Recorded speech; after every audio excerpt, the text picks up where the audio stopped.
তোমাদের ভালোবাসি। রঙ্গিত মজুয়া গ্রামটি দার্জিলিং থেকে 28 কিলোমিটার এবং মনিভঞ্জন থেকে 5 কিলোমিটার দূরে অবস্থিত। শান্ত নিরিবিলি পরিবেশ যারা পছন্দ করেন তারা অবশ্যই একবার হলেও মজুয়াতে আসুন। যা যা তুই আগে নাম যা। হোমস্টেতে পৌঁছে খাওয়া দাওয়া সেরে নিয়ে আমরা একটুখানি রেস্ট নিয়ে বেরিয়ে পড়লাম আশপাশটা দেখতে। বিকেল বিকেল হয়ে গেছিল আর বৃষ্টি পড়ছিল, কিন্তু অসম্ভব সুন্দর লাগছিল আশপাশটা। ভিলেজ এক্সপ্লোর করতে বেরিয়েছি, আশপাশে কি আছে দেখতে বেরিয়েছি, আর এখনো টিপটাপ বৃষ্টি হয়ে যাচ্ছে। সিংহলীলা ফরেস্ট রেঞ্জের অন্তর্গত এই মাঝারি উচ্চতার গ্রামটি আমরা প্রায় পায়ে হেঁটেই ঘুরেছিলাম। আমাদের হোমস্টেটি অনেকটা উঁচুতে হওয়ায় সেই ঘুরে বেড়ানোর সময়টাও আমরা পেয়েছিলাম আর দারুণ মজা করেছিলাম। তো মোটামুটি হাঁটতে হাঁটতে ওই ওপর থেকে আমরা গড়িয়ে না সিঁড়ি দিয়ে নেমে নিচে এসেছি। আমাদের গাইড ওখানে বোধহয় আমাদের চা খাওয়ানোর ব্যবস্থা করছে। টিপ টিপ বৃষ্টি হয়ে যাচ্ছে, আমাদের কোথা দিয়ে নিয়ে যাচ্ছে। ও কি সুন্দর লাগছে, আবার ওদিকে দেখতে দেখতে নিচের দিকে না। পরের দিন সকালবেলা উঠেই আমরা ভাবতে পারিনি এত সুন্দর একটি মনোরম দৃশ্য আমরা দেখতে পাবো। আমরা তো কম বেশি শীতের পাহাড় অনেকেই দেখেছি, কিন্তু বর্ষায় যে পাহাড়ের এত সুন্দর রূপ ফুটে ওঠে তা এখানে না আসলে জানতে পারতাম না। সকাল সকাল একজন চলে এসেছে আমাদের কাছে একটু আদর একটু খাবারের সন্ধানে, কিন্তু একে কি করে বোঝাই, আমরাই খালি পেটে ঘুরে বেড়াচ্ছি এখনো।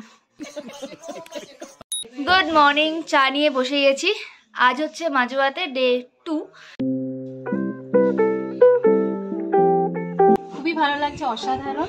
মানে এটা উপভোগ করে কাউকে এই ফিলিংসটা বোঝানো যাবে না। এই হোমস্টের সামনেই বোধহয় একটা নদী বা ঝর্ণা মতো কিছু আছে, বেশ ভালো আওয়াজ আসছে। ব্রেকফাস্ট করে সেখানেই যাব, তো তারপরে দেখা হচ্ছে, তোমাদের দেখাবো দৃশ্যটা। প্রকৃতির সেরা রূপটা আমরা দেখতে পাই। তো আমার তো খুবই ভালো লেগেছে, আবারও আসবো। আর যেতে মন চাইছে না, মনে হচ্ছে এখানেই থেকে যাই। তোর কি মনে হচ্ছে? মজা আয়া।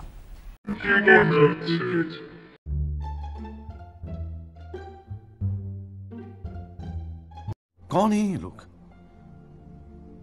कहां से आते हैं? সকালের ব্রেকফাস্টের জন্য আমাদের ডাক পড়ল। আমরা হোমস্টের নিচে নেমে আসলাম। এখানেও আমাদের পাহাড় দেখা শেষ হয় না।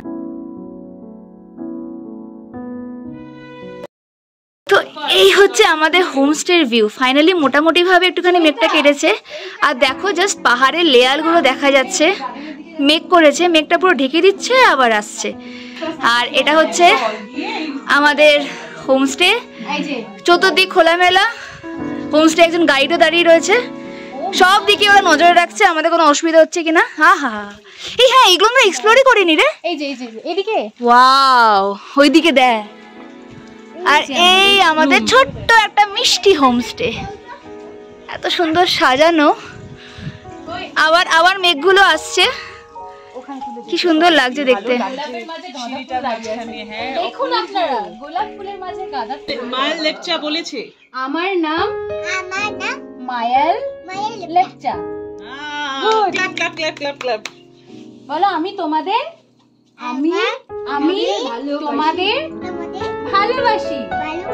তোমরা সবাই এখানে আসবে। অনেকবার বলেছি না? হ্যাঁ, এইবারে এখান থেকে ফোকাস হবে এখানে, বাকিটা বলছি না। ওর হিংসে হচ্ছে, আয়, মন খারাপ হচ্ছে, আয় আয় আয়। It's my life, it's now or never। আমাকে ভালোবাসছো, ওকে गजब बेइज्जती है। আর এই সকালবেলায় আমাদের ব্রেকফাস্ট টেবিল প্রায় রেডি হয়ে গেছে। অর্পিতা সার্ভ করছে। हम लोग अच्छे लगे? अच्छे हम लोग হোমস্টের আরেক খুদে সদস্য মায়াল, যার সাথে আমাদের অনেক ভালো বন্ধুত্ব হয়েছিল। ব্রেকফাস্টের পরে আমরা বেরিয়ে পড়েছিলাম একটি ঝর্ণা দেখার উদ্দেশ্যে। এখানে বাসু আমাদেরকে গাইড করে নিয়ে যাচ্ছিলেন, যিনি আমাদের ট্যুরটি অ্যারেঞ্জ করে দিয়েছিলেন। বলো তোমরা সবাই ডিপিজে দা লেজি ব্লগার সাবস্ক্রাইব করবে। এবার কিন্তু করতে হবে। समझा दो।